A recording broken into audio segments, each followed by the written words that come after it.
Hello everyone and welcome back to another deck guide, this time featuring both of our Dragon Fusion archetypes, the new Dracotails and the recently supported Dragonmaids. These are very similar and therefore synergistic archetypes, and as such easily slot into the same strategy. Both are dragon focused, both heavily utilize fusion summoning, and both play a more controlling strategy with lots of recurring value. So if summoning an Omni Negate with follow-up on turn 0 sounds fun to you, let's get started. Starting with the Dracotails, since they're new, all of them have an effect to set a spell trap from deck when used as fusion material. Some have another effect tacked onto that as well. Starting with Mululu here, it can quick effect fuse into a Dracotail specifically during the main phase, but fusion locks you for turn. That makes it a pretty good normal summon, because that just gets you off to the races. In addition to setting, this one can also permanently negate a monster's effects on the field, which is dope. Then we have Lucas, which is a pretty standard Rhoda on a body that searches another Dracotail monster and has no extra effect on set. It's technically a starter, but we are kind of starved for normal summon spaces, so we only play the one. Then we have the most important card in the archetype, Femena. So this one has no extra effect on set, similar to Lucas, but you can discard her during the main phase to polymerize as a quick effect. This lets you fusion summon during your opponent's turn even if you're going second, as well as being able to use her as extension going first. This is the card that lets you get a turn 0 Omni Negate, or in other builds of Dracotail, various other degenerate things on the opponent's turn when you're going second. Then we have Urgula, the only big Dracotail we play. There's also Pan, we don't have a Pan in this deck. Urgula and Pan both have graveyard effects, and then they both have extra effects when they set a card. So when you fuse with Urgula, you can set your card and then pop a spell trap on field, which is pretty cool. And then in grave, it can add a Dracotail spellcaster monster, which is specifically Femena and Lucas, back from grave to hand, and then put itself on the bottom of the deck. So it's just recursion. It can let you use Femena on your turn and then get her back for next turn, which is pretty sick. Then we're on to the Dracotail's crazy strong spells. Rahu Dragontail is basically just branded fusion, letting you fuse into a Dracotail specifically with materials from the deck, but it does fusion lock you. Note that all of the Dracotail fusions require at least one monster in hand, so you can't use only materials from deck like you can in branded, but being able to use whichever one of you need to get into the grave and trigger the set effect of is stellar. Ketu is another Rhoda that we have, which makes it another starter and therefore another 3 of.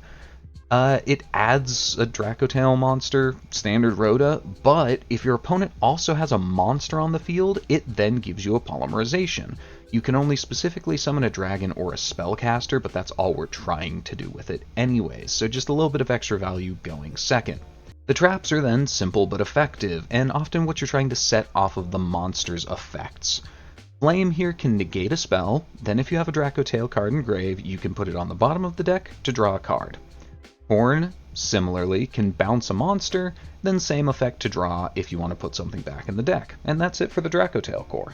Next we're getting into the Dragonmaids. Their primary gimmick is flipping between little form and big form during the battle phase. Importantly, they really need their normal summon, which is why we don't play more of the Dracotail normal summon starters. Both of these decks are kind of normal summon reliant, and I choose to play more of the Dragonmaid normal summons than the Dracotails, and use Dracotail's extra support, such as the spells in Femena, primarily.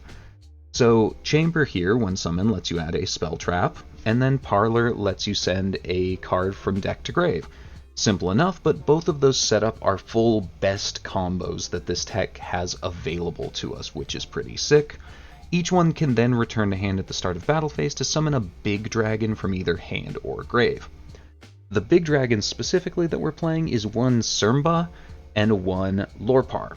So both of these can flip back out to the little Dragonmaids at the end of battle, and each one has an effect that you can use by discarding it from hand to grave. So Sermba can reborn a Dragonmaid from grave, which is super useful, and then if you put this one on the field, it protects your Dragon Fusion monsters from being destroyed, which is pretty dope. Lorpar's less relevant, because it can't be destroyed on the field instead of protecting your fusions, and you can discard it to prevent a card from activating until end of turn, which sounds great, but it's not a quick effect, so it only really comes up once in a while when you're going second. Then we play one of each of the maid's spells, starting with one Changeover, which is just polymerization for a dragon fusion specifically, but it can bounce a dragon maid from field to hand to recover itself from grave. Notably, the fusion is not once per turn, it's just the recovery, so you can technically use it twice per turn as long as you have something on field you want to bounce at some point. Hospitality can then special summon a maid from hand or grave, then bin the other version of it from deck. So if you're summoning the big one, you bin the little, and if you're summoning the little one, you bin the big. That's very important because it sets up ladies out of the extra deck, which is pretty cool. It's a killer extender, and it's relevant in most combos that we're doing, but just due to space and the fact that it's not a starter and the amount of good extenders we already have access to, we're just playing the one since we can search it quite easily. Lastly, we play a Tidying, which is just a very flexible trap. If you use it on field, it can bounce a dragon you control and a card from the opponent's field. Already good disruption. But in the grave, you can banish it to summon a dragon maid from hand or grave, but the maid that you summon bounces to hand on end phase. Unfortunately for this card, you can only use one effect or the other each turn, but you can, for example, bin it off of Parlor if you specifically need access to the special summon on your turn, which is cool. For the non-engine, we have 18 total, and it's relevant to talk about in this deck. So the Bestials here can be used as fusion fodder for the Dragon Maids, and Magnuma in particular can be summoned off of Seals out of the extra deck, so they just gain extra value in this deck.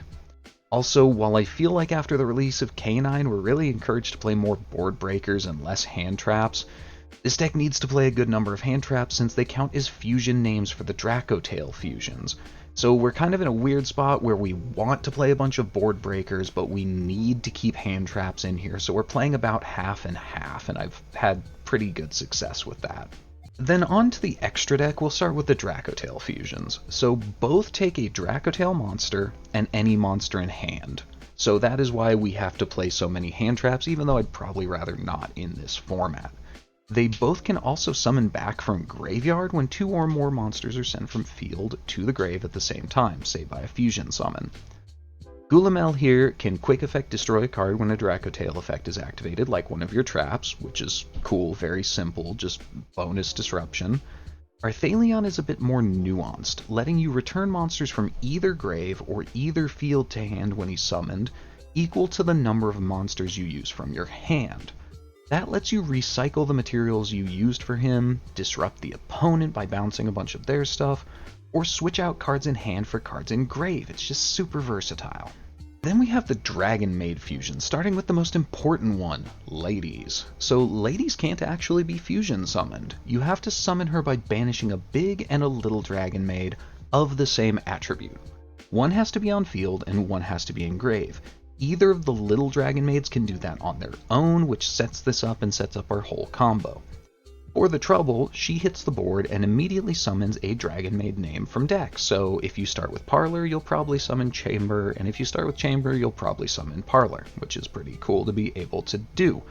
Then, on each standby phase, you can fusion summon a Dragon Maid by shuffling the materials from field or banishment, which means that you can just use the materials you used to summon her to also then go into Show. Show can summon a maid from hand or grave during standby, which is active immediately after summoning her off of Ladies, which is sick. But more importantly, she's also an Omni-Negate by returning herself to the extra deck and summoning out House Dragon Maid. House is a bit less disruptive, but still has some relevant effects. She can recur Dragon Maids from hand or grave, but in a more limited way. You have to target a different one and summon something with a level above or below. That often is going to fizzle, unlike Show's effect. But she also is just a big body, and whenever a Dragon Maid returns to hand, she can pop a monster on field. So she's definitely not as strong as Show, but still quite good to just get as a free body off of Show's effect. Can't complain. Next up is Honorary Dragon Maid Philia Regis, who needs a Dragon Fusion and a high-level dragon, but lets you banish cards from field or grave as a quick effect. Then, if she's in the grave, when your opponent's battle phase starts, similar to what the Dragonmaids themselves do, she can return a dragon to hand and summon herself back to banish some more. Next up is Chaos Star Source, which can just pop cards when summoned equal to the number of light and dark dragons used for its summon, of which this deck has quite a few. That means it's normally 2 pops, and there's a neat way to actually combo into this during your opponent's turn to abuse that double pop. Lastly, for fusions, we have the standard Super Poly targets Garura and Mudragon. Garura hits hard, Mudragon can protect from targeting, but mostly we just need them in here to Super Poly away the opponent's board.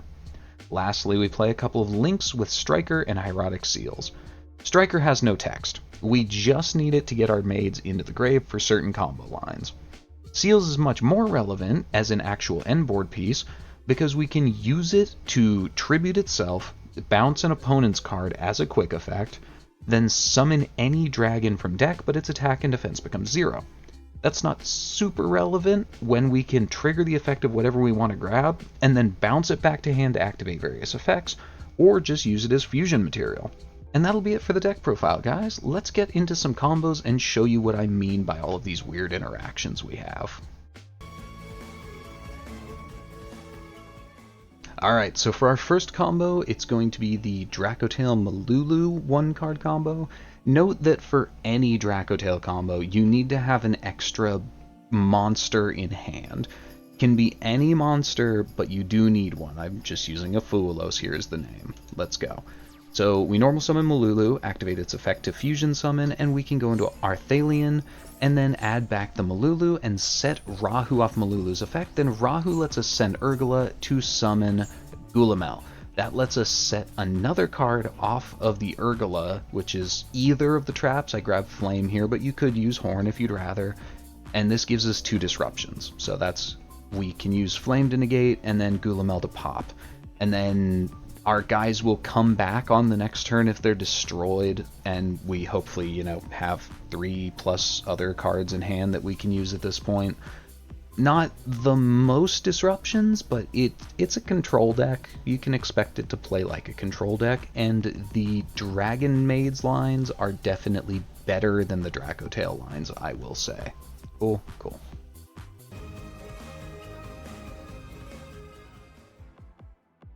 Alright, next up is our much better Dracotail starter, Rahu. So we're going to start by activating Rahu, and we can fuse the Fuulos in hand with Femena from deck to summon Arthalion, who can bring back Femena, and we can set Ketu. We haven't normal summoned yet, so we can grab Lucius, and Lucius grabs us Mululu from deck, and then we can use Femena's effect to fuse away Lucius and Mululu, which both trigger to get us both of the Dracotail traps. So similar, but our graveyard is set up better for next turn. We have Femena in here that we can add back to hand to do more fusions, and then we've got both Horn and Flame, so we have 3 disruptions instead of 2. Still not the single most impressive thing in the world, but definitely better, and obviously it gets better the more cards we have in hand. Now for the really cool line with Chamber. So we do not need an extra card in hand for this one, and this one works similarly if you open either Chamber or Parlor, but I'm going to show you the Chamber line here. So we normal summon Chamber, and that lets us grab Hospitality so we can link off into Striker Dragon to get Chamber in the graveyard so that we can summon it back and put Sermba in the grave. That lets us banish both to go into Lady's Dragonmaid, which summons the other Dragonmaid that you didn't start with. So if you started with Parlor, you would just go straight into her and then summon Chamber to go into Striker. But in this case, we can do some fun stuff because we started with Chamber rather than Parlor. So Parlor can now, instead of needing to dump her big form, we can dump Tidying, which gives us an extra body that we can use. So we're going to go into Hieratic Seal, and then we're going to bring back Parlor, who bounces to hand on end phase. That's very relevant. So ladies can fusion summon our show using our banished material, and then when our opponent does anything, we contribute Hieratic Seal to summon Mululu. So we now have Mululu's ability to quick fuse, and we've got a monster in hand thanks to Tidying being dumped. That means we can use Mululu and Parlor to go into either, I go into Arthalion here, which triggers a bunch of stuff so we can get follow-up for next turn, But you can also go into Chaos Star Source for a single pop off of this combo, or multiple pops if you have other stuff in hand. You only have to do the tidying thing if you have no other monsters in hand, but it is a way to get the Fusion Summon online here. So obviously being able to do all of this jank is much more powerful than starting with like a Rahu Dragontail, so that's why I prefer the Dragonmaids as our normal summons. Cool? Cool. And we're back with closing thoughts on our Draconmaids deck. So, as far as pros go, we get a lot of extension from adding the new Dracotail stuff, so Dragonmaids kind of has a problem with extension in the first place. Hospitality is a super good extender, but unless you open it, you really can't do much against your normal summon getting interrupted. Changeover can sometimes help, but it's a lot more specific to the situation. But having Femena, Rahu, and Ketu all at 3 is just so much good extension, and it in fact lets you, as another pro, easily summon a show on your turn before you actually go into your basic combo to protect the combo. It's not terribly difficult to summon 2 shows on your first turn, and while technically they are a once per turn on the Omni Negate, so having 2 going into the opponent's turn doesn't give you 2 Omni Negates, being able to summon 1 to protect yourself and then summon 1 on the opponent's turn to actually disrupt them just kind of keeps you going readily with that Omni Negate always available. And if you don't have to use your first one on your turn after you summon it, then you just have an extra one for the grind game, which is pretty cool, because they are still just like a big body as well. 3,500 is nothing to scoff at. So just being able to more readily play around things like Nibiru and other hand traps is a big benefit of adding in the Dracotail stuff. As far as cons, I would argue this one feels maybe a little bit more bricky than pure Dragonmaids. So Urgula, we don't mind seeing it in hand if we have a Femena or a Ketu or a Rahu, but if we open purely like the Dragonmaid stuff, Urgula's not doing anything. The traps technically can be used even if they're just opened, which is fine. There's still disruption, but you really want to get a Dracotail in the graveyard when you use them for that extra card draw for grindiness. So we don't super want them in opening hand, we don't hate it, but you know, just be aware it's maybe a little bit brickier than pure Dragonmaids, but because it just does give us so much extension, I would argue it's still a net positive in our ability to play the game through things. You're just sometimes going to open like Horn, Urgula, and like a couple of Bestials and not be able to do anything, and that kind of sucks. But outside of that, I think this is definitely an improvement over base Dragonmaids. Like, it's just, it seems like a pretty good deck. I don't know that it's going to be the best version of Dracotails. I think it's probably the best version of Dragonmaids, at least. Dracotails, people have been experimenting with what to use with it. It's kind of weird. There's been some success with Shaddolls. I'm not convinced that that's a good version of the deck. As much as I want to like Shaddolls, the fact that every single Shaddoll name is a possible brick scares the life out of me. But, you know, if it works, I guess. But anyways, that will be it for this one, guys. I hope you liked it, and I hope to see you next time. Bye-bye.